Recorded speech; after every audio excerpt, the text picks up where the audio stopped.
I want to teach you how you can be a true reconciler by actually engaging with these three types of disruptions in a way that's true to God. We go back to our story. You see something that takes place. Esau gets so angry. He's so bitter and mad. And look what the text says in verse 41. Esau held a grudge against Jacob because of the blessing his father had given him. And he said to himself, the days of mourning for my father are near. Then I will kill my brother Jacob. We will mourn for Isaac, but when we are done mourning, I will hunt him down like he is fair game, and I will end his life. I will avenge for what he has taken from me. Well, Rebekah hears this, and she calls for Jacob, and she says this to Jacob, now then, my son, do what I say. Flee at once to my brother Laban in Haran. And she tells him, you know what you need to do? You need to run for your life, Jacob. Whenever there's a major disruption, oftentimes the first thing that we will do is move away. We just try to get away from it. Maybe for some of you, it's just the silent treatment. We stonewall a spouse or partner, or coworker or friend. Or we literally just get away from them. And this is what happens in the story with Jacob and Esau. You see Jacob just moving away and far, far away to the house of Laban. Now, I want to tell you a story of a disruption that lives in infamy here in Chicagoland. See, October 14th, 2003, the Cubs were up 3-2 in the playoffs. It's the 8th inning, and you're 5 outs away from going to the World Series, and you're up 3-0 against the Florida Marlins. Luis Castillo is up to bat.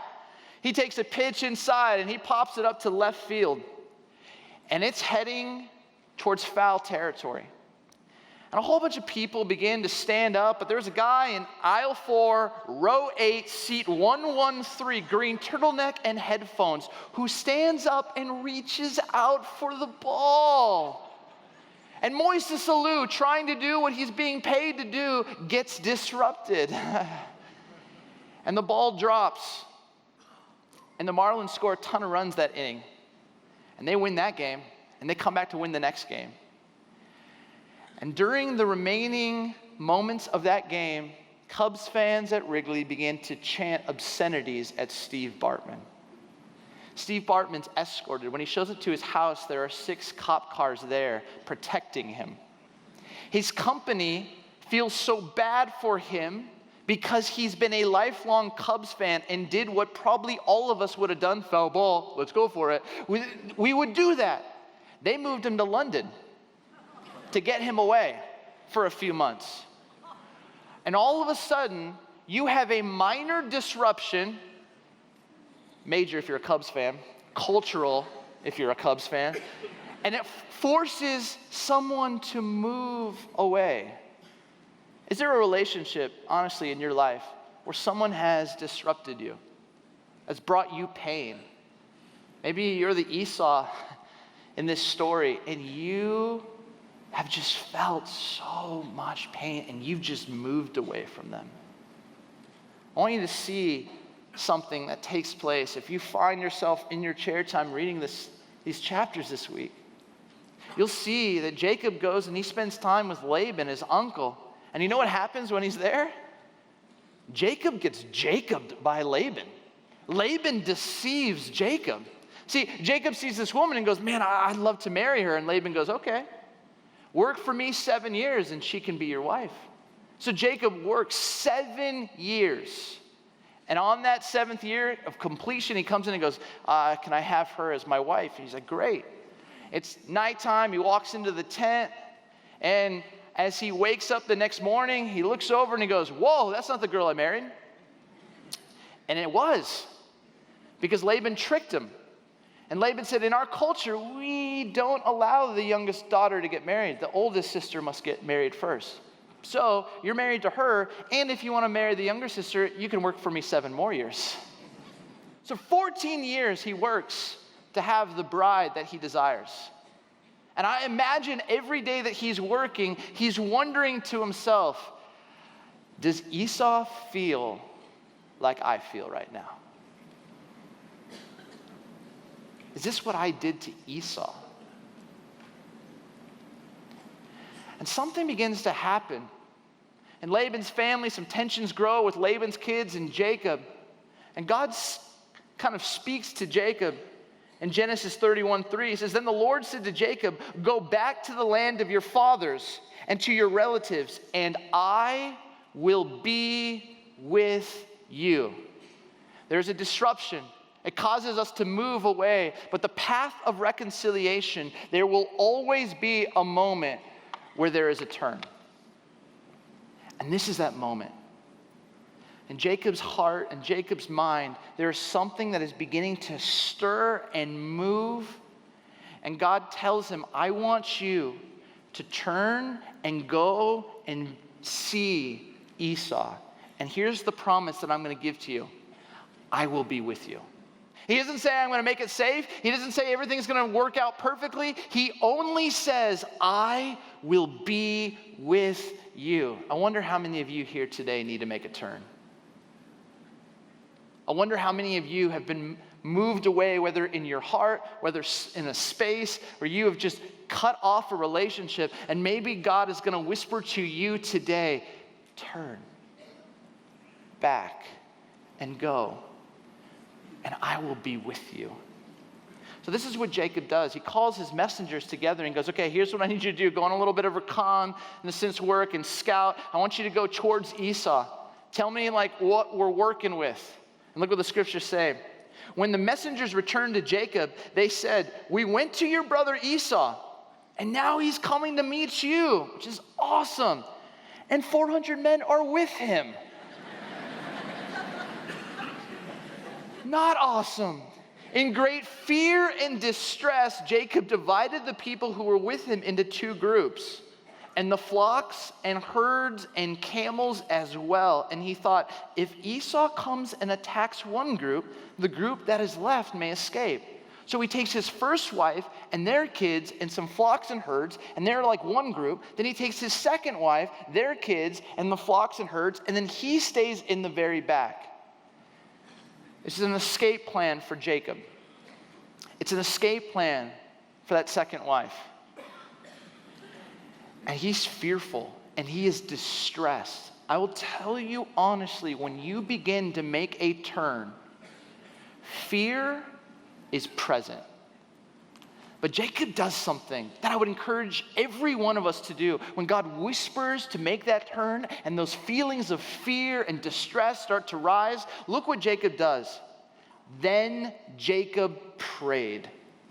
And look what he prays. O God of my father Abraham, God of my father Isaac, Lord, you who said to me, go back to your country and your relatives, and I will make you prosper. I am unworthy of all the kindness and faithfulness you have shown your servant. I had only my staff when I crossed this Jordan, but now I have become two camps. Save me, I pray, from the hand of my brother Esau, for I am afraid he will come and attack me, and also the mothers with their children. But you have said, I will surely make you prosper and will make your descendants like the sand of the sea, which cannot be counted. What Jacob does is he brings those promises and those fears and he surrenders them in a prayer back to God. It's beautiful. Now you see this disruption. It causes Jacob and Esau to move away, and Jacob has this turn.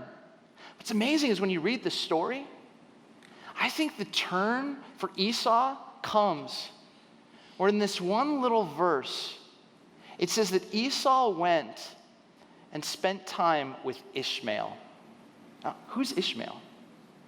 Ishmael was Esau's father's half-brother.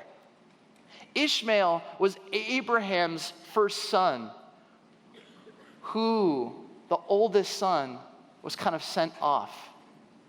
And so as Esau moves away, he goes and visits someone who has experienced what he has experienced. And I wonder what Esau told Ishmael. Scholars have all these different insights we don't know from the text, but it's so fascinating that that's where Esau goes. But in this moment, what we see is from this turn, the two of them are now moving towards each other. And when you have that turn, you begin movement towards reconciliation. Well, something happens. Jacob and Esau are about to meet, but Jacob has to cross a river. It's called the Jabbok. And what Jacob decides to do is he has his first wife and their kids and the herd and cattle go over, and he has his second wife and their kids and the herds go over, and Jacob has the choice to go over, but he stays put. And what we know of is that a man shows up and a wrestling match happens. And they grapple and they wrestle all night long. Have you ever had one of those moments? You just can't sleep. Your mind is wrestling. You've had one of those moments where maybe you got a bad medical report and you're just wrestling in prayer and hardship and you're wondering, God, why? Or something has happened, some disruption in your life or some disruption that's happening culturally and you're just begging God, why is this happening? This is what Jacob is going through. And he is wrestling with this man. And look what the scriptures say, that this man said to Jacob, let me go, for it is daybreak. We've been wrestling all night long. But Jacob replied, I will not let you go unless you bless me.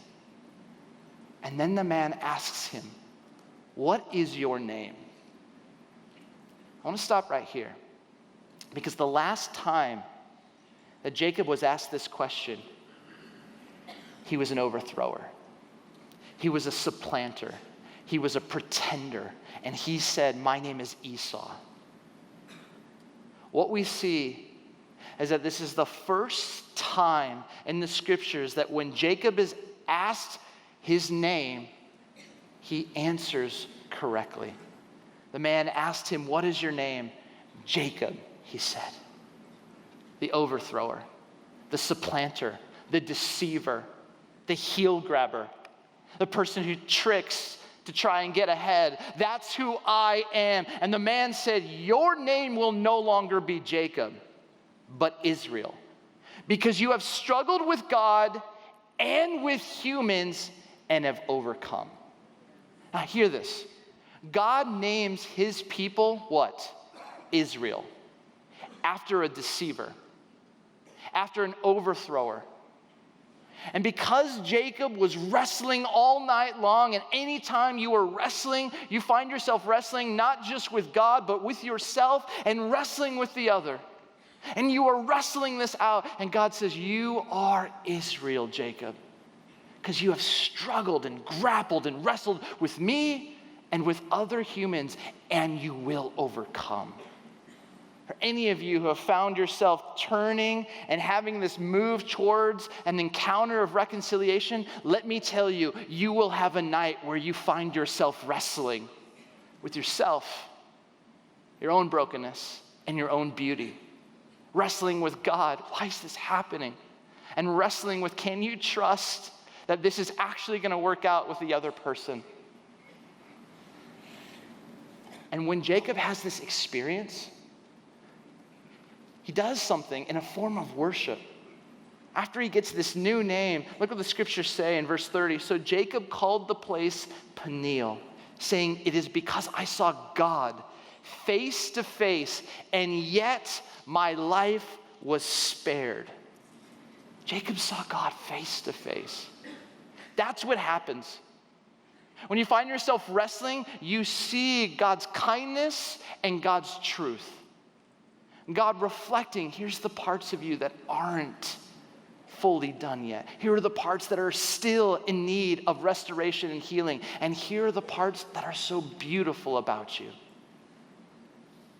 Well, as Jacob gets done and has this new name, he crosses the Jabbok River. And in Hebrew culture, anytime that you cross the Jabbok, this is what it's like symbolizes. Pages turning. Chapter turning. It's a new season. It means that can now become something entirely new. You have crossed over to the other side. And Jacob sees the two camps, and he does not choose to be in the back. He runs to the front because he's had this turn in his heart. He's had this experience with God, this movement towards this fifth act, a reconciliation encounter. And I want you to see what takes place. It's so stunning and beautiful. It says this, that Jacob, he himself went on ahead of the group, and he bowed down to the ground 7 times as he approached his brother Esau. But Esau ran to meet Jacob and embraced him. He threw his arms around his neck and kissed him, and both of them wept. And then Esau looked up and saw the woman and children, and he said, "Who are these with you?" This is so human.